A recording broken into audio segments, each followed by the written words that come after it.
On va parler mémoire et état d'esprit. Je vais de temps en temps revenir voir si tout se passe bien dans la salle, parce que moi je passe d'un écran à l'autre, si vous voulez, donc je suis un peu tout seul à piloter. Et donc je n'ai que voilà, je n'ai que deux mains. Et ce soir donc on va parler de mémoire et état d'esprit. Je vous propose tout de suite de voir un petit peu le contenu. Alors rapidement pour ceux qui ne me connaissent pas, mais vraiment rapidement. Voilà, moi je suis donc Vincent Delormel, mnémoniste. Voilà, je m'intéresse à l'art de la mémoire depuis 1995. Je l'enseigne depuis à peu près 2000 par là. Donc je fais des conférences, des formations. J'ai écrit un bouquin dernièrement, enfin c'est un des derniers bouquins que j'ai écrit. Je retiens ce que je veux quand je veux aux éditions Erol. Je suis également web entrepreneur depuis 2000 et quelques aussi, voilà. Et créateur d'événements, on organise un événement chaque année depuis l'an passé, le congrès de la mémoire, voilà, à ne pas rater. Et ce soir, qu'est-ce qu'on va voir? On va donc parler mémoire et état d'esprit. Donc on va parler en introduction des pensées positives avec quelques petites nuances par rapport aux pensées positives. Vous allez vite comprendre. Et ensuite, je vais aborder avec vous trois parties. Tout ça, si vous voulez, dans cet objectif d'adopter le bon état d'esprit pour que votre cognition fonctionne le mieux possible. Quand je parle de cognition, hein, je parle de mémoire, de concentration, d'attention, de tout ce qui va vous permettre donc de faire marcher votre cerveau dans le sens où, dans le sens cognition, quoi. Donc en acte 1, on va travailler sur la reprise de contrôle. Comment est-ce qu'on reprend le contrôle de tout ça? En acte 2, on va aborder la confiance en soi, parce que vous verrez qu'il y a des tas de personnes qui, en fait, ont des soucis de cognition. Et en fait, on se rend compte que, il y a d'abord un problème de confiance en soi. Tout simplement, elles pensent qu'elles ne sont pas capables déjà de retenir, hein, forcément, de retenir ou de résoudre un problème ou de réfléchir ou quoi que ce soit. Elles se sentent nulles. Et donc, il y a un problème d'estime de soi, d'image de soi, de confiance en soi. Donc ça, c'est extrêmement important de travailler là-dessus. Et en troisième acte, on va parler des attitudes positives. Voilà, je distinguerai bien les attitudes positives des pensées positives. Alors, on va passer tout de suite à l'introduction. Parlons des impacts, de l'impact des pensées négatives. Le fait est que quand j'ai voulu aborder avec vous cette thématique, c'est que pour moi, en fait, si vous voulez, avant toute chose, avant même de parler de stratégie, hein, c'est pour ça que ces quatre interventions se font dans cet ordre-là. La semaine dernière, si vous étiez là, j'ai abordé plutôt tous tous ces fondamentaux par rapport à la mémoire, si vous voulez, qui me paraissaient vraiment très importants, donc vraiment des fondamentaux. Et là, on rentre un petit peu dans le cœur du sujet, si vous voulez. Euh, Avant même de parler de stratégie, il faut déjà commencer par prendre soin de soi. Quand je dis prendre soin de soi, c'est aussi bien au niveau corporel qu'au niveau mental. C'est-à-dire qu'effectivement, si vous avez une hygiène de vie qui n'est pas terrible, bon, il y a de grandes chances pour que ça se répercute sur votre cognition, parce que votre cerveau, c'est un organe. Hein, encore une fois, c'est pas un muscle, hein, c'est un organe qui est extrêmement gourmand en ressources, en énergie. Et si vous ne prenez pas soin de votre santé, eh bien, il y a pas de raison que cet organe fonctionne bien, hein, sachant que évidemment, il va vous demander beaucoup de ressources. Et indépendamment donc de cette question d'hygiène, de santé, de santé, voilà, il y a aussi toute cette notion d'hygiène psychique, hein. Et donc, l'impact des pensées négatives est vraiment réel.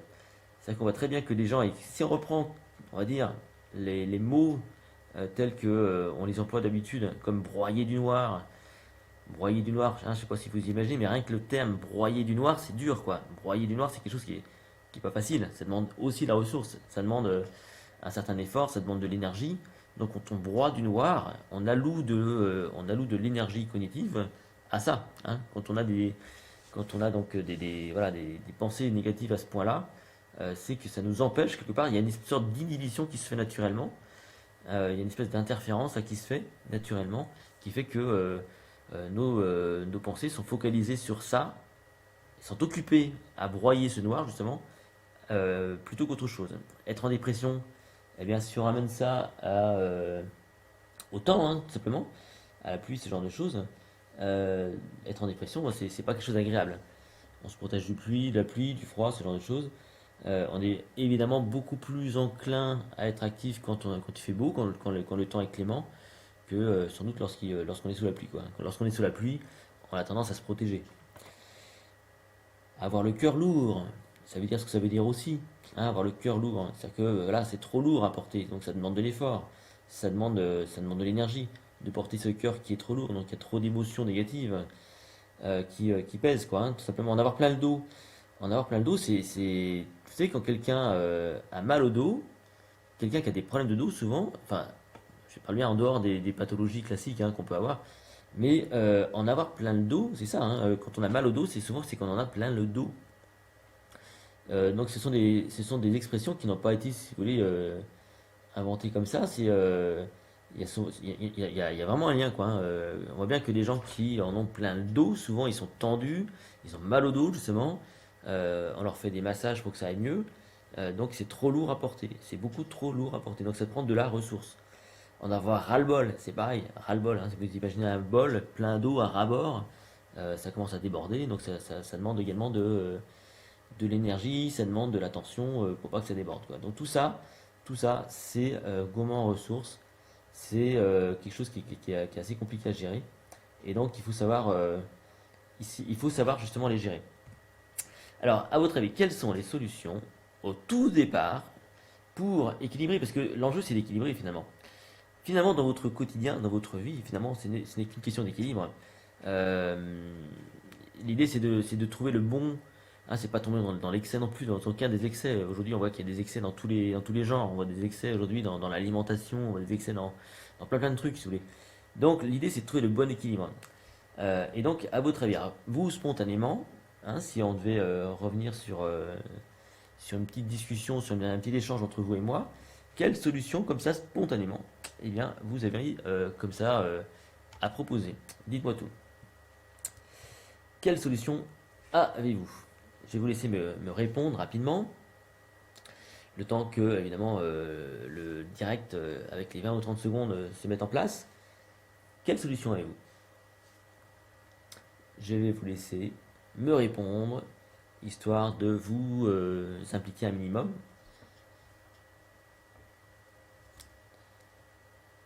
Alors, allez-y, hein, lancez-vous. N'hésitez pas à me donner des messages.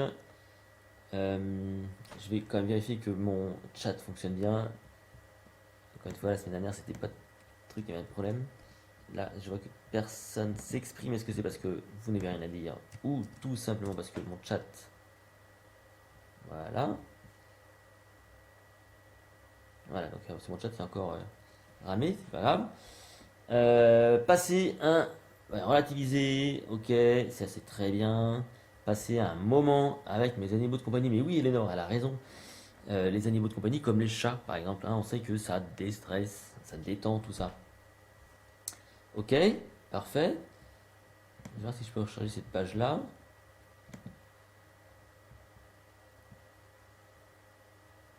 Ok. Savoir lâcher prise, très bien. Le sport, pourquoi pas. Ok, ça me va. Ça c'est vrai, ça c'est bon. Ok. Alors, je vous propose de repasser sur ça. Oula. Voilà. Alors, moi j'essaie toujours d'avoir voilà, des idées à vous donner, des ouvertures. Hein. J'imagine bien qu'il y a plein de choses que vous savez déjà. Je suis pas là pour, voilà, pour forcément prétendre savoir plein de trucs. Moi, je vais vous parler de psychobiologie ce soir. En fait, là, l'idée au départ, c'est faire une introduction sur les pensées positives et c'est vrai que bon, on voit assez souvent, si vous voulez, aujourd'hui, c'est un petit peu la mode hein, de l'optimisme, des pensées positives et ça, c'est très bien. Je regrette juste un truc, si vous voulez, c'est parfois, si vous voulez, cette espèce de d'attitude un peu béate par rapport à tout ça. C'est-à-dire que voilà. Il suffirait tout simplement de peut-être se répéter mentalement que tout va bien dans le meilleur des mondes. Moi, ça, je suis un petit peu dubitatif. Je suis quelqu'un de très rationnel, si vous voulez. Et j'ai tendance à penser que tout n'est pas aussi simple que ça, que ça peut être très simple, mais que dans les faits, voilà, c'est peut-être pas aussi simple que ça. Moi, je m'intéresse quand même pas mal à tout ce qui touche aux neurosciences et puis donc aussi ce qu'on appelle la psychobiologie, qui étudie le rapport entre le corps et le psychisme. Et moi, je pense que ce qui est intéressant, si vous voulez, de façon fondamentale, tout à l'heure, j'entendais Éléonore, je disais Éléonore qui parlait donc, de ces animaux de compagnie. Je trouve ça intéressant parce que quelque part, je crois que ce qui peut marcher efficacement, ce qui peut donner de très bons résultats, à mon avis, c'est effectivement de se bombarder de pensées positives. Ça ne peut pas faire de mal, c'est mieux. C'est mieux d'avoir des pensées positives, c'est mieux d'avoir des relations avec des gens qui vous parlent positivement, c'est mieux d'avoir des gens qui vous encouragent, c'est mieux vous-même de vous encourager, c'est mieux. Mais pas que. C'est pas que dans le sens où il faut aussi avoir des comportements ou des actions positives. Euh, et pour moi, la bonne solution, si vous voulez, c'est de conjuguer un travail de pensée positive et d'action positive. De façon à ce que non seulement le psychisme est impliqué, on va dire après, les pensées positives peuvent effectivement agir sur votre état mental, si vous voulez, mais si vous rajoutez des actions positives, c'est aussi tout votre corps. Et donc là, on est vraiment dans cette idée, si vous voulez, de jouer sur le corps et le psychisme. Donc, euh, la psychobiologie, en l'occurrence. Et moi, je suis un fan des éditions de Buck. Je sais pas si vous connaissez ça, de Buck. Édition, alors c'est des gros bouquins, hein, c'est des gros pavés. Ça, voilà, ça c'est typiquement ce genre de gros bouquin que moi j'aime bien potasser. Donc, bon, bah, c'est pas un bouquin que vous lisez le soir, hein, si vous voulez, avant de coucher. Mais ça, c'est une référence. Peut-être que si vous aimez ce genre de sujet, eh bien voilà, vous pouvez vous référer à ce genre d'édition, les éditions de Buck. C'est canadien. Et c'est vraiment de très très bonnes éditions. Bon, c'est un peu ardu, hein, c'est pas, voilà, c'est pas du grand public si vous voulez, mais beaucoup de choses que je vous dis, moi, sont issues de ce genre de livre. Et la psychobiologie, voilà, c'est un petit peu là-dessus que voulais vous embarquer un petit peu ce soir. Rapidement, est-ce qu'il y a des questions? Pas de questions particulières. Hop, très bien, j'avance. Ok. Euh, Oupla, c'est passé là. C'est là, pardon. Excusez-moi, hein, les petits bugs, voilà, je suis en train de manipuler, voilà, le petit studio. Donc, l'idée pour moi, c'est donc de nourrir sa mémoire, parce qu'on parle de mémoire, hein, d'expérience. Et pour moi, si vous voulez, pour moi, la mémoire, hein, on parle beaucoup de développement personnel, ça c'est évidemment un sujet qui est très tendance depuis longtemps maintenant. Pour moi, le développement personnel, c'est d'abord nourrir sa mémoire. Parce que pour moi, tout part de votre mémoire. Alors vous allez me dire, je suis un petit peu extrême dans mon idée. Je parle que de mémoire, c'est vrai. Bah oui, parce que quelque part, qu'est-ce qui guide vos comportements? C'est un peu la somme de votre vécu, de vos connaissances, de votre expérience de vie. C'est un petit peu tout ça qui conditionne votre quotidien, quoi. Donc votre mémoire, si vous voulez, elle est à la base de tout. Quelque part, sans mémoire, il y a pas vraiment de vie possible, hein. Euh, Votre vie telle qu'elle est aujourd'hui, elle est quand même en rapport avec tout ce que vous avez vécu, tout ce que vous avez appris, retenu, tout ce qui est stocké dans votre mémoire et qui peut conditionner vos comportements du quotidien. Et donc la solution, à mon avis, c'est de nourrir sa mémoire d'expériences et de pensées positives, hein. Donc on revient à la psychobiologie, et notamment donc de travailler sur cette fameuse mémoire dite autobiographique. Alors il faut savoir que la mémoire autobiographique, autrefois, elle ne faisait qu'une avec la mémoire épisodique. Alors pour vous situer, la mémoire épisodique, c'est la mémoire des contextes de vie. Donc le contexte dans lequel vous avez peut-être rencontré votre conjoint, le contexte dans lequel vous avez appris un truc, c'est ce qu'on appelle la mémoire épisodique. Et la mémoire autobiographique, finalement, c'est une mémoire qui se rattache à vous, qui vous appartient, hein, qui vous détermine quelque part, et qui conjugue une mémoire sémantique, qui est, on va dire, le sens des choses que vous donnez, enfin le sens que vous donnez aux choses, pardon, et le contexte. Voilà, donc c'est ça qui conditionne, c'est ça qui qualifie quelque part, qui définit plutôt la mémoire autobiographique. Et donc c'est ça l'enjeu. Si vous travaillez sur votre mémoire autobiographique toute votre vie, dans le bon sens, eh bien, il y a de grandes chances pour que eh bien, vous fassiez un vrai travail de développement personnel. Alors, cette mémoire autobiographique, ça revient un petit peu à ce que je disais la semaine dernière. Vous allez certainement la travailler, la développer. en apprenant toute votre vie, donc en donnant du sens aux choses, hein, en développant votre vocabulaire, en apprenant, en faisant des formations tout le temps, en rencontrant du monde, et en privilégiant donc différents contextes, dans des expériences de vie, dans différents contextes, voilà, voyager, aller faire une expérience de vie dans un autre pays, enfin ce genre de choses. Et donc tout ça, ça va être plutôt positif pour vous et c'est ça qui va vraiment jouer sur votre développement personnel sans avoir, si vous voulez, à trop psychologiser, ça dit ça? Bon bref, à faire trop de psychologie parce qu'encore une fois, on voit beaucoup de notions de développement personnel, si vous voulez, qui sont liées à des courants comme l'analyse transactionnelle, comme la programmation neurolinguistique, comme l'ennéagramme. Tout ça, ce sont des courants, si vous voulez, des courants.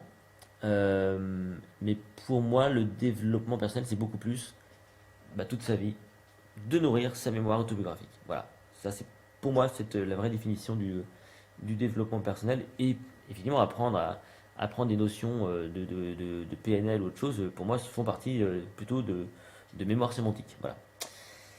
Donc, c'est autour de tout ça, si vous voulez, que moi, voilà, je construis un peu ma réflexion. Et au passage, puisque j'en parle maintenant, comme la semaine dernière, je vais vous proposer un code promo de 80% sur un parcours que j'ai créé il y a quelques années, qui s'appelle le cerveau positif, voilà, qui reprend un peu tout ça, avec des exercices, etc., etc. Peut-être que certains d'entre vous l'ont déjà suivi d'ailleurs. Donc il y a une cinquantaine de vidéos, je ne sais plus, mais il y a plusieurs modules et qui reprend un peu tout ce que je vous dis là ce soir. Donc à la fin de cette intervention, vous aurez à votre disposition ce code promo et vous pourrez en profiter pendant 2 jours. Voilà, j'avance. On va parler donc de la reprise de contrôle. Alors je vais vous présenter un personnage que j'ai fait donc dessiner il y a quelques années par un dessinateur qui s'appelle, j'avais appelé Harry. Voici Harry. Voilà, c'est un personnage fictif mais qui symbolisait, on va dire, le parcours cerveau positif, pardon. Et pour moi, il y a une première grande clé qui va vous aider à reprendre le contrôle. Alors, qu'est-ce que j'entends par reprendre le contrôle? C'est reprendre le contrôle de vos pensées, de vos comportements, de votre vie quelque part. Parce que une des premières choses qu'il faut, je pense, savoir faire, c'est reprendre ce contrôle de tout ça, de votre vie. De ne pas vous laisser, on va dire, déborder. Alors, selon vous, parce qu'il y a plein des clés, hein, évidemment, mais quelle pourrait être la première clé fondamentale pour reprendre le contrôle de ses pensées et de sa petite vie? Je vais vous laisser me répondre, si vous voulez bien, sur le chat. Voilà. Au passage, je réponds à la question d'invité, enfin, non, pas la question, mais le petit commentaire de notre invité 205-114. Il y a effectivement chez Debuck Édition le même livre sur les neurosciences que j'ai également, qui est très bien. Donc, ça se complète en fait, hein. Alors, faire attention. Alors, où est-ce que j'en suis? Non, je suis en train de relire les billets, les trucs de tout à l'heure.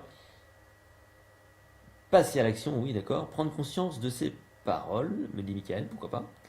C'est une. Oui. Être responsable, ça j'aime bien. Oui, être responsable. Autre chose? Pas d'autre idée.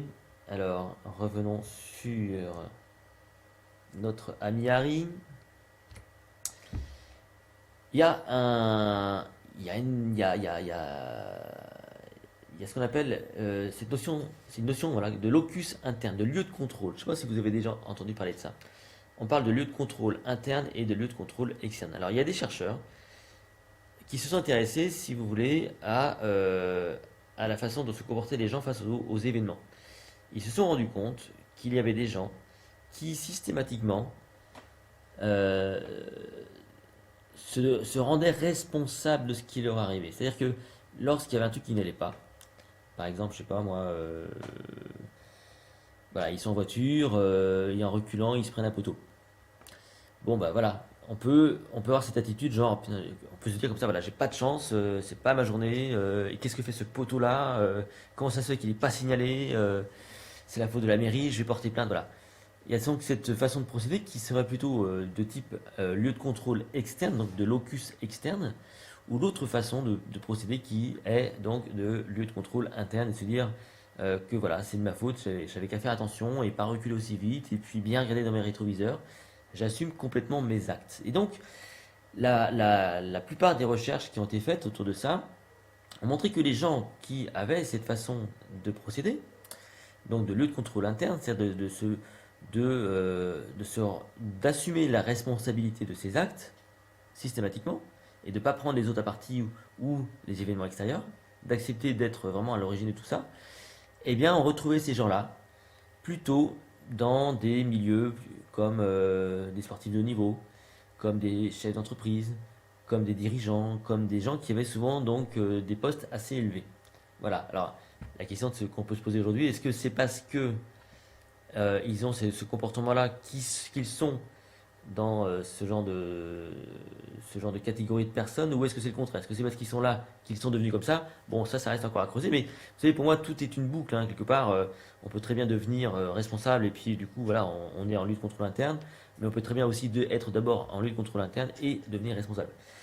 Donc, ce qu'il faut retenir, si vous voulez, au départ, c'est que pour moi, la première grande clé pour reprendre le contrôle dès le départ, si vous voulez, c'est de faire appel au locus interne. Accepter l'idée que voilà, c'est pas la faute des autres, que c'est pas la faute de l'environnement. Évidemment, on n'est pas tous nés au même endroit. Et évidemment, on n'est pas tous nés dans une famille bien comme il faut. Hein, on est bien d'accord. On ne contrôle pas tout. On est bien d'accord. Euh, malgré tout, vous avez une grande part de responsabilité dans votre quotidien. Vous pouvez faire des choses. Vous pouvez faire preuve de résilience, par exemple, ce genre de choses. Et donc, vous avez un corps, vous avez une vie, et cette vie, voilà, c'est ce que vous en faites.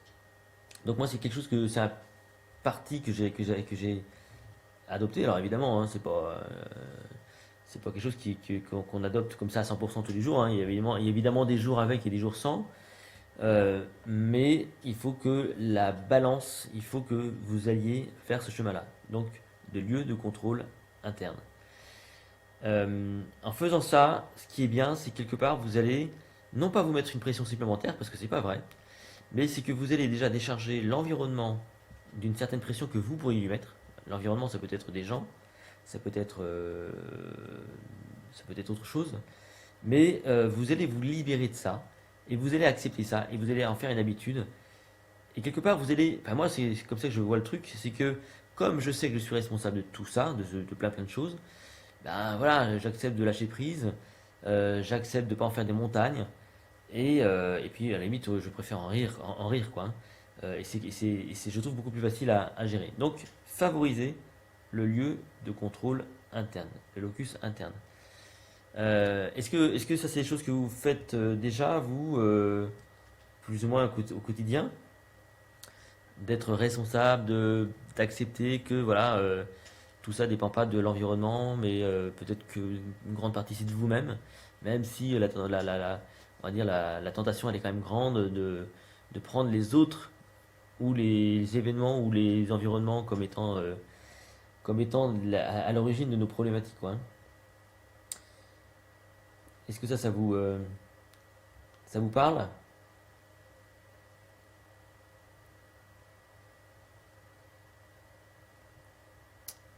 Parfait. Est-ce que c'est des choses que vous mettez en œuvre naturellement ou est-ce que parce que quelque part c'est un petit peu des évidences, hein, c'est pas voilà. Je vous amène pas là comme ça sur un plateau une idée, on va dire incroyable. Mais vous savez, c'est comme tout. Moi, je crois qu'on sait beaucoup de choses. Maintenant, entre ce qu'on sait et ce qu'on met en pratique, il y a souvent des fossés. C'est d'ailleurs un gros souci. Hein. Surtout, ne laissez pas les informations qu'on vous donne comme ça, juste comme étant des informations. Mettez en pratique, ne serait-ce qu'une seule idée. Une seule idée. Et mesurez. Voilà, moi, je passe souvent mon temps, si vous voulez, à mettre en pratique des choses. Et je mesure, j'essaie de voir un petit peu ce que ça apporte. Moi, j'aime bien tenir des carnets de bord, si vous voulez, des petits carnets voilà, de mesure. Et je trouve que c'est toujours intéressant de voir un peu les choses. Quoi. Voilà, se sentir moins victime, c'est une excellente remarque, je crois, de passer dans ce cadre-là. Et c'est pas toujours facile de dire René. Effectivement, c'est une discipline. Voilà, c'est pas quelque chose qui est naturel au départ. Enfin, ça pourrait être naturel. Ça dépend comment on a été élevé. Ça dépend de plein de choses. Mais c'est des choses qu'il faut savoir faire, hein. Euh, et oui, il est plus facile d'excuser ses échecs, pardon, quand on pense que c'est de la faute des autres. Tout à fait. Alors, je continue. Je continue, pardon. Hop, je reviens sur l'écran là. C'est pas ça. Excusez-moi, je suis encore en train de. Voilà, mélange un peu les pinceaux, c'est pas grave. Alors, dans cette thématique de reprendre le contrôle, moi j'ai identifié plusieurs étapes. Je vous les donne un petit peu en vrac. Donc, reprendre le contrôle, finalement, c'est quoi? C'est aussi prendre soin de soi. C'est la stratégie du move on. Moi j'aime bien cette stratégie-là. C'est d'avancer, de continuer d'avancer, toujours de regarder devant soi, de savoir ce qui vous rend heureux. Moi personnellement, j'ai une liste. Je sais ce qui me rend heureux et je sais de sur quoi m'appuyer pour justement me rendre heureux. C'est être capable de résister aux tentations. Voilà, ça c'est des choses. Moi, quand j'ai en face de moi des personnes voilà, qui ont tout le temps ces besoins de consommer, d'acheter ce genre de choses, on sait qu'il y a un manque quelque part, et il y a un problème de contrôle de soi. Donc, résister aux tentations, vous savez, ça fait du bien quand on sait résister aux tentations. Des fois, c'est dur, mais quand on a réussi à le faire, eh ben, on est content. Maîtriser son temps, ça c'est fondamental, d'apprendre à maîtriser son temps. Moi, j'ai travaillé beaucoup sur cette maîtrise du temps. Être cohérent avec soi, avec les autres. Savoir être heureux ici et maintenant, et pas demain, pas hier. La stratégie du wabi-sabi, c'est un truc japonais. Vous allez taper sur internet si vous êtes curieux, vous allez voir ce que ça veut dire wabi-sabi. Donc être responsable, on vient de le dire. Travailler sur son look, ça peut être utile ça aussi. Savoir s'entourer. Parce que évidemment, c'est beaucoup plus facile de reprendre le contrôle quand on est entouré de personnes qui vont dans le bon sens. Se positionner comme leader. Ne pas hésiter à prendre un petit peu de hauteur, à monter une marche. Savoir dire non. Ça c'est typique, hein. Quand on parle de reprendre le contrôle, c'est savoir dire non. Dire non. Les personnes qui disent oui à tout, très clairement, voilà, n'ont pas le contrôle, quoi, hein. Et ça, c'est pas facile, hein, de savoir dire non. Il faut savoir le dire non. Il y a des façons de le faire. On peut le dire avec beaucoup de classe. Donc, il faut savoir dire non. Et parfois expliquer quand on a en face de nous des personnes qui ont du mal à accepter le fait qu'on dise non. Surtout quand on est reconnu comme quelqu'un qui sait dire oui et qui aime dire oui. Voilà. La confiance en soi, c'est une deuxième grande, on va dire, étape à mon avis. Donc reprendre le contrôle de soi, ça va forcément aider à reprendre confiance en soi. Et je vais vous poser la même question. Sur quoi, spontanément, voilà, vous allez vous appuyer au départ pour... enfin, je parle de stratégie assez concrète, si vous voulez, hein. Je parle pas de trucs larges, mais de stratégie un peu concrète. Qu'est-ce que, euh, Qu'est-ce que vous pouvez mettre en œuvre de façon très concrète, au départ en tout cas, pour favoriser votre confiance en vous ou la confiance en soi? Dites-moi tout.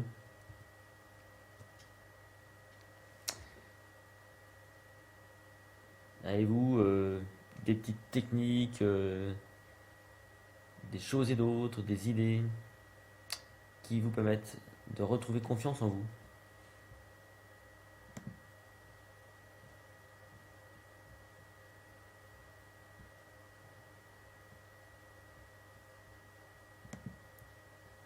Je vois qu'il y a des experts là, ça tape, ça tape, ça tape. Agir dans l'instant, d'accord. Tout ça c'est bon, hein. Travailler sur sa respiration, ça c'est bien, très bien. Là, vraiment dans la psychobiologie, évidemment, le corps, l'esprit. S'auto-valoriser, c'est vrai, tout ça c'est vrai. D'accord. Il y a d'autres propositions. Dans ce cas-là, j'avance. Hop, ici. Voilà. Eh bien, moi, je vais peut-être vous surprendre, hein, parce que l'idée, c'est de vous surprendre un petit peu. Pour moi, une des premières choses, si vous voulez, pour retrouver la confiance en soi, c'est d'inspirer confiance. Savoir inspirer confiance. Pourquoi je vous dis ça? Parce que moi, j'ai remarqué un truc quand même. C'est que bah, les gens qui ont confiance en elles, ça se voit. Et surtout, comme elles ont confiance en elles, eh bien nous, on a spontanément confiance aussi en elles, hein. Moi, je prends un exemple très simple. Voilà, vous avez un gros projet avec pas mal d'équipes à manager. Et si la personne qui gère le projet, vous la sentez fébrile, forcément, vous n'avez pas confiance, vous n'avez pas confiance en elle. Du coup, vous n'avez plus confiance dans le projet. Du coup, vous n'avez plus confiance en vous. Alors, je vous en parle d'autant mieux qu'en ce moment, je suis en train d'organiser un gros événement. Enfin, il y a deux gros événements, mais il y en a un très gros en ce moment, qui est un congrès des magiciens. Voilà, au mois de septembre, ici à Saint-Malo, on va accueillir 800 et quelques magiciens, 850 magiciens, pour un congrès. Donc, c'est un congrès national qui a lieu tous les ans, qui est diligenté par une fédération, par la fédération des magiciens, pardon. Et donc, ça fait 2 ans qu'on travaille dessus, et il s'est passé il y a des moments, si vous voulez, où sans doute, par ma faute, hein, j'ai dû sans doute laisser entendre que voilà, ça partait un petit peu en vrille, parce que en termes de budget, c'est assez compliqué. Et du coup, à partir de là, j'ai eu en face de moi, dans l'équipe, dans les équipes, des personnes qui effectivement ont manifesté une certaine nervosité, qui ont contaminé un petit peu d'autres personnes, et au final, voilà, ça devient plus compliqué. Donc c'est à ce moment-là qu'il faut savoir reprendre la main, qu'il faut savoir reprendre confiance, qu'il faut savoir re-inspirer confiance. Et ce qui est assez magique en soi, si vous voulez, c'est que spontanément, eh bien, moi j'ai pu remarquer qu'effectivement, bah, tout s'est largement calmé et toutes les personnes ont repris voilà, confiance dans le projet. Effectivement, le projet se porte plutôt bien maintenant. Et tout ça, donc ça forme une boucle, une espèce de, voilà, de vase communicant qui est hyper intéressante. Donc il faut savoir inspirer confiance. Alors, comment est-ce que vous inspirez confiance? Est-ce que spontanément, comment, sur quoi vous pouvez vous appuyer pour inspirer confiance? Spontanément. On part du principe que vous n'avez pas forcément confiance en vous, mais vous savez que si vous inspirez confiance, vous allez non seulement donc faire en sorte que les gens ont confiance en vous, et ça va vous ramener confiance en vous, parce qu'il y a une espèce de miroir qui se met en place, hein, c'est ce qu'on appelle le rôle des neurones miroirs. Par effet de miroir, eh bien, si vous inspirez confiance, les gens vous font confiance et vous reprenez confiance. Parce que quand vous n'inspirez pas confiance, les gens n'ont pas confiance en vous, du coup vous doutez, et forcément il y a une espèce de cercle vicieux qui se met en place. Alors, qu'est-ce qu'on peut mettre au quotidien pour inspirer confiance? Dites-moi.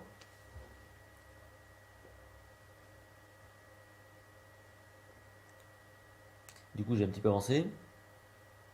La posture du corps, Michael. Mais oui, ça c'est une bonne réponse. La posture du corps, c'est clair. C'est clair.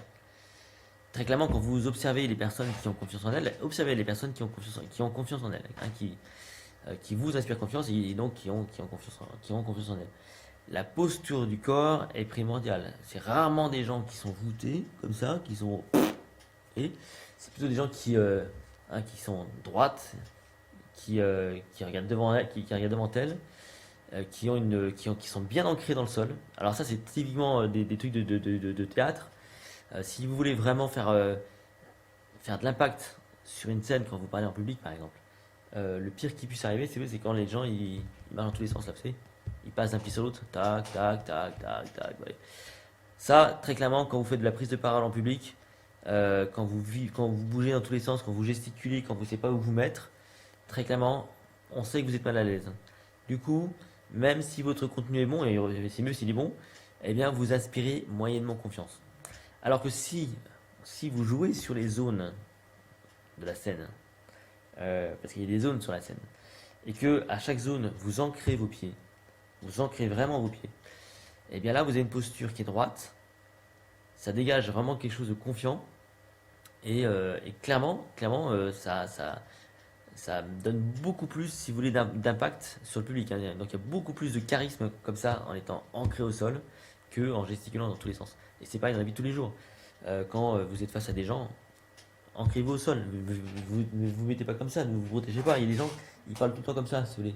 Bah non, il faut être de face aux gens. Ça c'est hyper important, hein, d'être toujours donc posture du corps. Le regard, c'est pareil, tout à fait. Le regard est important, de regarder dans les yeux. Regarder les gens dans les yeux. Alors dans les yeux, ou souvent on dit de regarder ici, là, à la racine des yeux.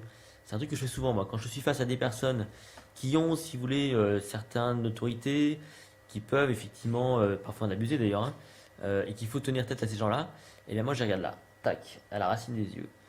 Le truc c'est que les gens savent pas trop où est-ce que vous les regardez. Ils savent qu'ils vous regardent, ils savent pas, ils ont l'impression que vous les regardez dans les yeux, mais quelque part ça peut donner l'impression qu'on regarde au-delà des yeux. Alors c'est un petit côté, voilà, un petit côté tout ce qui touche un peu à la persuasion, ça, hein, mais voilà, c'est des choses qui sont intéressantes, je trouve. Donc, la posture, le regard, c'est très important. La prise d'initiative, c'est clair, c'est très intéressant, c'est très bon. La façon de parler, c'est vrai. La façon de parler, c'est très important, en mettant des intonations, ça c'est important. Le sourire, on va y revenir. Les mains posées, tout ça, c'est vrai. Mais il n'y a pas que ça. Il y a peut-être aussi une certaine cohérence vestimentaire. Je vous donne des trucs, je vais dire, un petit peu terre à terre, très pratico-pratique, mais bêtement, la tenue vestimentaire, c'est hyper important. On a beau dire qu'un habit ne fait pas le moine, peut-être, peut-être. N'empêche que c'est quand même beaucoup plus facile, souvent, hein, d'arriver dans une tenue qui vous met en valeur, qui semble être cohérente. Alors, il faut être cohérent, parce que alors là, c'est pareil, il y a des gens qui ne sont pas cohérents, si vous voulez. Il y a des gens, ils veulent essayer de bien s'habiller, mais ça leur va pas du tout, quoi. Donc, enfin, ils veulent bien s'habiller. C'est pas qu'ils veulent bien s'habiller, c'est qu'ils veulent absolument être costumés ou j'en sais rien. Et au final, bon, voilà, soit le costume est trop grand, soit c'est pas bien taillé. Donc, voilà, il faut faire attention à votre look, c'est super important. Euh, c'est super important. Donc, toutes ces choses-là, pour inspirer confiance, il y en a d'autres, hein, évidemment, vous en avez cité qui étaient très très bien. Ce font partie voilà, des stratégies, à mon avis, qui sont importantes. Je vais vous en donner quelques autres rapidement, si vous voulez bien. Alors, qu'est-ce que j'ai pu, moi, donc, identifier, donc, inspirer confiance, c'est important. Être un gagnant. Adopter l'attitude d'un gagnant. C'est pareil, quand on adopte l'attitude d'un gagnant, on serre les poings. Alors ça c'est pareil, quand vous avez une perte de confiance, essayez ça. Moi c'est le truc que je fais des fois quand j'interviens notamment pour des étudiants. Je leur dis voilà, au départ ce que vous devez faire quand vous êtes à l'oral, que vous arrivez devant un jury, si vous arrivez complètement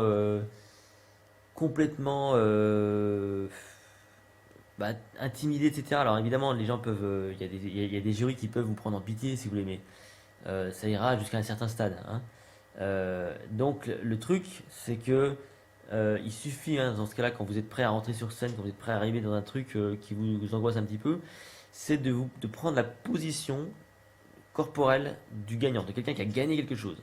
Là, vous mettez à serrer des poings, hein, vous mettez à serrer des poings, à vous redresser, à gonfler le torse comme si vous veniez de gagner un grand match ou je ne sais pas trop quoi encore. Mettez-vous dans cet état d'esprit-là.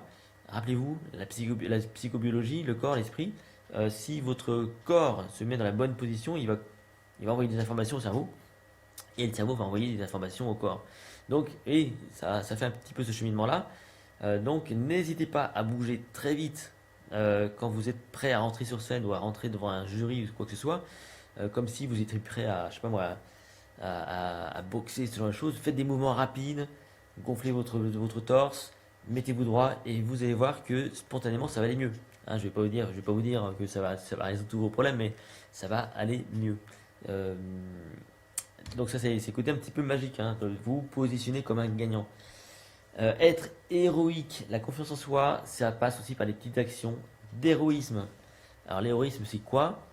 Bah bêtement, hein, c'est de faire des petites actions de temps en temps qui vous laissent penser que vous êtes un héros. Euh, Par exemple, bon, je partage ça avec vous, hein, c'est pas quelque chose dont je vais me vanter forcément parce que voilà, c'est quelque chose qui est personnel, mais moi depuis maintenant allez, peut-être une quinzaine d'années maintenant, je milite pour l'action pour, d'ailleurs je vous passe le truc, c'est peut-être pas 15 ans, mais plus de 10 ans en tout cas, je milite pour une association qui s'appelle Plan, l'organisation Plan, qui a pour objectif donc de favoriser l'éducation d'enfants dans des pays un petit peu en voie de développement. Et voilà, moi c'est quelque chose que j'ai commencé il y a une dizaine d'années. Donc j'ai parrainé un jeune garçon qui avait 5 ans à l'époque, qui s'appelle Pedro, qui est au Brésil, qui est un jeune Brésilien dans un petit village. Et voilà, donc c'est pas, c'est symbolique, hein, je ne sais pas moi, quelques dizaines d'euros par mois, si vous voulez, c'est pas grand-chose. Mais cette petite action que je fais maintenant depuis longtemps, je vois le gamin grandir, hein, donc on a des contacts. Bah voilà, c'est mon petit côté héroïque. Moi j'aime bien. C'est des choses comme ça qu'il faut savoir faire, des petits trucs simples qui peuvent vous donner l'impression que vous faites preuve d'héroïsme. Ça peut être, je sais pas moi, faire traverser une grand-mère sur un passage piéton, ce genre de choses. Donc faites preuve d'héroïsme. Autorisez-vous aussi des coups de folie. Voilà, la confiance en soi, ça peut être aussi par là. Vous dire que vous avez le droit de faire des choses, des petits trucs. Vous avez le droit aussi de vous récompenser, de prendre des initiatives, c'est important, ça a été dit tout à l'heure. Apprenez à terrasser vos peurs. Là c'est pareil, il y a des stratégies pour terrasser ses peurs. Apprenez à développer votre caractère. Donc là il faut identifier les différents traits de caractère que vous pouvez développer. Euh, bon, bah, on peut aussi travailler sur la visualisation, ça vous le savez aussi. Là on parle plutôt de la pensée pour le coup. Apprenez à vivre plusieurs vies. La semaine dernière je vous en ai parlé. De ce livre que j'avais écrit, le processus d'autoréférence. Donc apprenez à vivre plusieurs vies, donc en vous mettant dans la peau de, soit réellement, donc n'hésitez pas à côtoyer des gens de différents horizons, à vous lancer des défis, à aller voir un petit peu, apprendre, tenez, voilà, des cours de secourisme pour vous mettre dans la peau d'un secouriste, ce genre de choses. C'est toujours très très intéressant. Apprenez à faire preuve de culot. Alors ça c'est quelque chose qui m'a beaucoup, beaucoup aidé. Bon voilà, ça j'en parle de temps en temps, parce que maintenant il y a prescription. Mais il faut vous dire que moi, il y a une certaine, oui, il y a un certain moment où effectivement j'ai dû faire preuve de beaucoup de culot. Dans les années 90, par là, voilà, beaucoup de chômage. Je n'avais pas forcément de diplôme, j'avais monté une première entreprise qui n'avait pas marché. Et bah, je me suis retrouvé un petit peu sans rien, donc j'ai devancé mon service militaire, j'ai fait mon service militaire, et après je suis revenu. Bah, j'avais rien. Voilà, j'avais 22 ans et bon, bah, à part avoir raté mon entreprise, évidemment, être illusionniste à l'époque, m'intéresser déjà à l'art de la mémoire. Bon. Et donc à partir de là, j'ai fait preuve de culot, je me suis lancé plein de défis et je suis allé taper à des portes en inventant parfois des parcours. Voilà, c'était pas très glorieux de vous dire ça maintenant, mais bon, voilà, j'ai parfois menti, hein, bêtement, parce que voilà, j'avais envie de vivre des vies différentes. Je voulais être journaliste, donc j'ai été journaliste. Je voulais être éducateur, j'ai été éducateur. Voilà, j'ai décidé des tas de trucs. Parfois, grâce au culot, voilà, j'ai fait preuve de culot à des moments donnés, et ça m'a beaucoup aidé.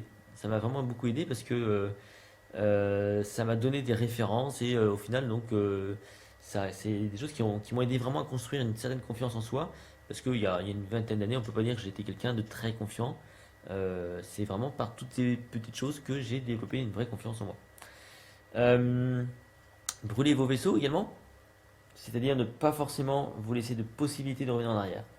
Voilà, sachez aller au bout des choses, sachez assumer voilà, pour que tout, bah, pour avancer quoi, tout simplement, hein.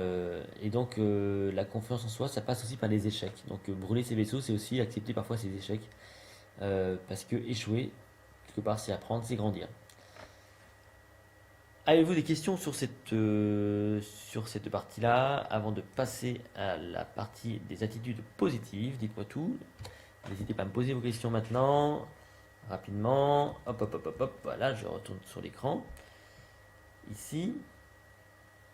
Avez-vous des questions sur cette partie-là avant d'entamer la dernière partie? Pas de questions?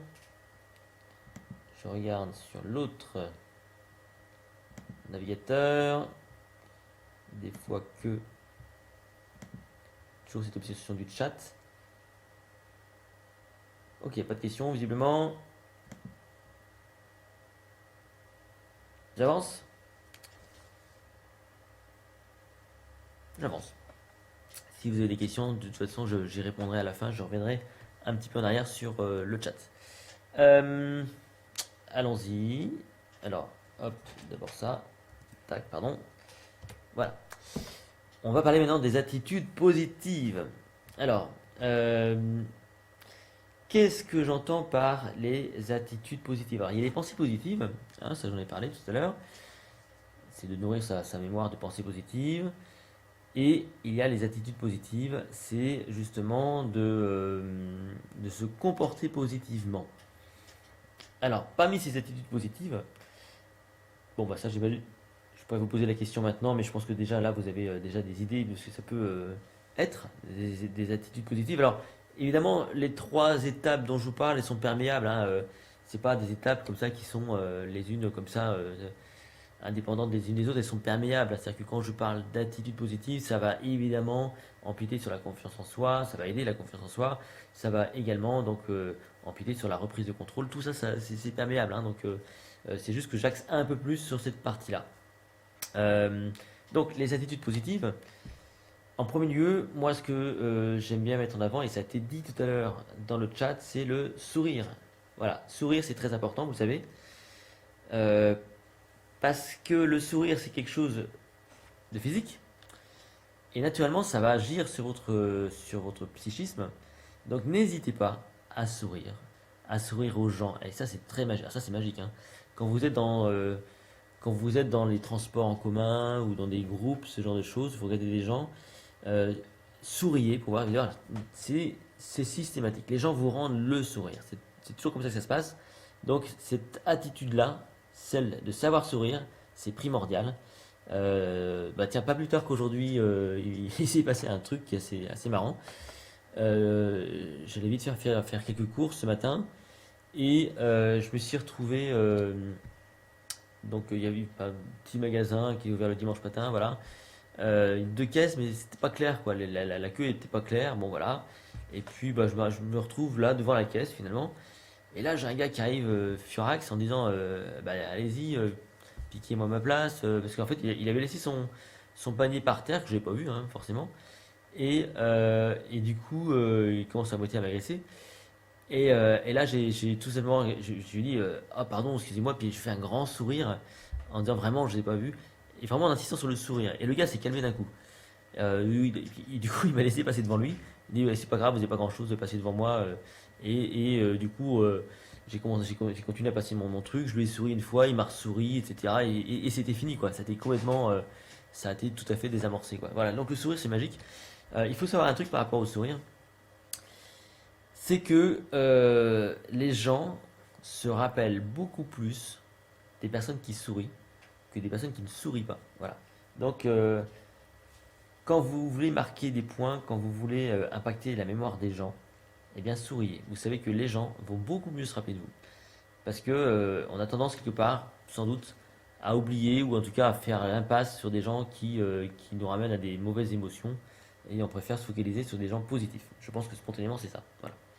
Donc apprenez à sourire si ce n'est pas le cas, si ce n'est pas déjà le cas, faites-le. Puis aussi n'hésitez pas aussi au quotidien à avoir un pseudo sourire. C'est-à-dire que plutôt que d'être comme ça, de faire toujours la tronche, il y a des gens qui font toujours la tronche, et même des gens, je crois, ils prennent plaisir à faire la tronche parce que ça peut leur donner un air un peu viril. Moi, je le sais des fois dans les transports, c'est assez marrant.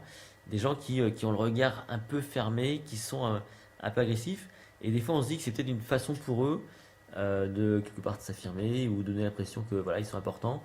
Bon, en tout cas, on n'a pas envie de les déranger, ces gens-là, hein. Et, euh, et à côté de ça, moi je suis toujours admiratif quand je regarde des comédiens, des acteurs, ce genre de choses. C'est ceux qui ont spontanément des sourires. Mais des sourires même quand ils ne disent rien, même quand ils ne font rien. Il y en a un qui m'a toujours impressionné par rapport à ça, moi c'est Bruce Willis. Bruce Willis, vous le regardez dans ses films, on a l'impression qu'il est tout le temps en train de sourire. Et moi j'adore. J'adore ça parce que du coup, ça donne une envie de connaître cette personne-là, ça donne confiance forcément.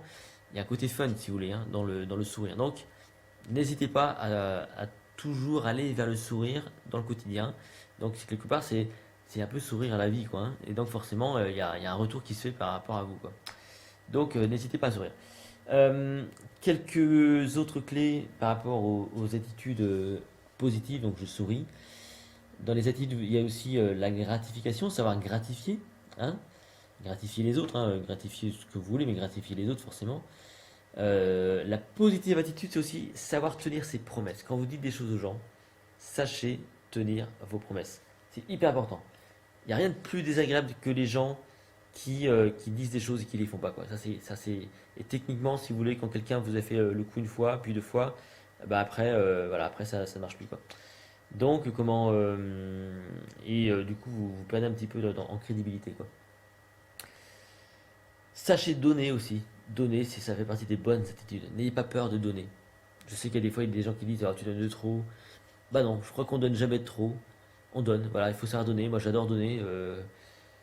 Voilà, je suis comme d'autres personnes, hein, je trouve c'est important. Évidemment, sans tomber dans les excès, voilà, faut pas tomber non plus dans l'extrême qui fait que si vous donnez tout, vous n'aurez plus rien. Mais bon, voilà. Restez authentique, ça c'est important. Vous positionnez comme étant sécurisant. Il faut paraître sécurisant auprès des gens. Donc c'est une attitude qu'il faut savoir faire. Il faut savoir faire ses devoirs. Ses devoirs, c'est-à-dire au quotidien, on a tous des devoirs à faire. Dans le quotidien, par rapport aux autres, par rapport à soi, eh bien faites vos devoirs personnels au quotidien. Vous verrez que ça fait partie des bonnes attitudes. Il faut savoir vous détacher, prendre de la hauteur, vous détacher. En vous détachant des choses, forcément, vous allez dédramatiser, vous allez être beaucoup plus relax et au final, ça va se voir auprès des gens, quoi, hein. Sachez croire en vous aussi, hein, donc ayez confiance en vous, évidemment, ça revient à la confiance en soi. N'hésitez pas à voir les choses en grand. Voilà. Ayez toujours cette capacité de voir les choses en grand. Très important de voir les choses en grand. On est, Comme on dit, c'est pas parce que vous visez les étoiles que vous allez en décrocher. Hein, c'est pas parce que vous cherchez à atteindre les étoiles que vous allez en attraper une. Par contre, vous ne retomberez pas sur rien. Ça, c'est vrai. Hein, donc, sachez voir grand et en général, vous en retirez toujours quelque chose. Sachez être désirable. Donc là, on parle là plutôt de côté un peu séduction, ce genre de choses. Apprenez justement à être dans la séduction. Euh, Sachez aimer les autres. Hyper important, hein, d'aimer les autres. Euh, je trouve qu'il y a beaucoup de gens qui n'aiment pas vraiment les gens. Voilà, il faut savoir aimer sincèrement les gens. Et ça, c'est pareil, ça fait partie des attitudes qui vous aideront tout le temps, quoi. Voilà. Avez-vous des questions par rapport à ça, à nouveau? Je vais revenir sur le chat. Alors, oui, donc il y a eu des personnes qui se sont exprimées depuis tout à l'heure. Remplacer un soupir par un sourire, ça c'est joli, ça. C'est joliment dit. Permet de sortir de ses pensées négatives, d'accord. Faire confiance aux autres également, voilà, c'est ce que je disais tout à l'heure. Avez-vous des questions maintenant par rapport à toutes ces choses-là, avant que je fasse une conclusion à 21h53? Faire confiance aux autres également, voilà. Pas de questions particulières? Non? Alors, je vais... Alors, je vais laisser passer un peu de temps parce qu'il y a encore toujours un petit décalage entre vous et moi. Je vois mon écran. Alors, je vais conclure. Comme ça, je vais revenir un petit peu vers vous. Je fais une petite conclusion rapide. Euh, Hop, ici, voilà. Donc, pour conclure, il faut effectivement travailler sur les pensées positives. C'est fondamental. On voit très clairement que les pensées négatives ont un impact certain sur vous, parce que du coup, tout ce qui est pensée négative, tout ce qui est manque de confiance en soi, tout ce qui, euh, tout ce qui fait en sorte que ça vous préoccupe, eh bien forcément, ça va jouer sur votre cognition. Rappelez-vous que votre cerveau, euh, il y a cette fameuse mémoire de travail qui va gérer les tâches du quotidien quasiment comme ça en temps réel. Et que effectivement si vous êtes préoccupé, si vous broyez du noir, si vous êtes stressé, eh bien cette partie-là, cette gestion-là, elle va être beaucoup moins performante parce que justement il y aura cette espèce d'interférence qui va vous empêcher d'être au top, quoi, tout simplement, hein. Donc ça c'est fondamental. Et donc ce que je vous suggère au départ, donc moi c'est de travailler sur la psychobiologie, la relation du corps et l'esprit, et de ne pas seulement travailler que sur les pensées positives, mais aussi de travailler aussi sur donc des actions positives.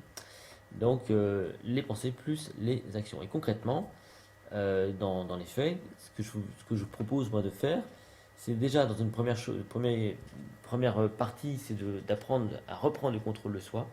Donc de trouver toutes les stratégies qui vous permettent de reprendre le contrôle de vous, de vos pensées, reprendre le contrôle de votre hygiène de vie, de votre santé, de tout ce qui peut conditionner votre bien-être au final. Moi je raconte souvent cette anecdote d'une personne qui un jour m'appelle, qui me raconte comme ça en 2 minutes tous ses problèmes de mémoire, que cette personne n'arrivait plus à se concentrer, ce genre de choses, que voilà. Et au final, je lui pose cette question, mais est-ce que par hasard vous êtes stressé? Et là, elle me dit, mais oui, voilà, j'ai de la pression au travail, etc. Et ben voilà, oui, c'est pas un problème de mémoire, c'est un problème de reprise de contrôle. Vous avez perdu le contrôle. Il faut que vous repreniez le contrôle, il faut que vous travailliez sur votre bien-être au départ. Donc il faut que vous vous relaxiez, allez faire un peu de yoga ou ce genre de choses. Faites du sport, écartez-vous peut-être de cet environnement qui semble-t-il est négatif, et reprenez le contrôle. Parce que avant même d'aller sur les stratégies, parce que cette personne-là, même si j'avais donc prise avec moi sur une journée pour lui faire travailler sur des méthodes, ça n'aurait pas mieux marché parce que son problème n'était pas vraiment là. La conséquence, c'était la mémoire, c'était la cognition, mais l'origine, c'était pas les stratégies, c'était tout simplement donc toutes ces pensées négatives, toute cette hygiène de vie, toutes ces pertes de contrôle de soi qui faisaient que elle était complètement larguée, quoi. Voilà. Donc ça, c'est hyper important. En acte 2, la confiance en soi, travailler sur votre confiance en vous, et ça ne passe pas forcément par des pensées positives, ça peut aider hein, de se répéter mentalement des pensées positives, mais la confiance en soi, c'est pas que ça, c'est des choses très concrètes, hein, comme inspirer confiance, comme travailler sur sa posture, ce genre de choses, quoi. Hyper important. Et en troisième acte, donc la positive attitude, les attitudes positives, tout simplement, donc de savoir faire appel à des actions concrètes qui vous valorisent vous, qui vous font dire que vous êtes quelqu'un de bien, qui vous rendent fier de vous, qui impactent peut-être aussi l'environnement, le quotidien des autres. Tout simplement, hein, on parle beaucoup aujourd'hui d'éco-responsabilité, toutes ces choses-là. Ben, ça, c'est des choses pour moi intéressantes, c'est positif hein, de faire attention de ne pas gaspiller, d'aller effectivement peut-être un peu plus vers les énergies renouvelables, tous ces trucs-là, pour moi c'est fondamental. Encore une fois, sans tomber dans l'excès, hein, mais faites preuve d'attitude positive pour vous et pour les autres. Voilà. En attendant, je vous souhaite une bonne soirée et je vous dis donc à très bientôt. Voilà, merci, je coupe et je finis sur le chat.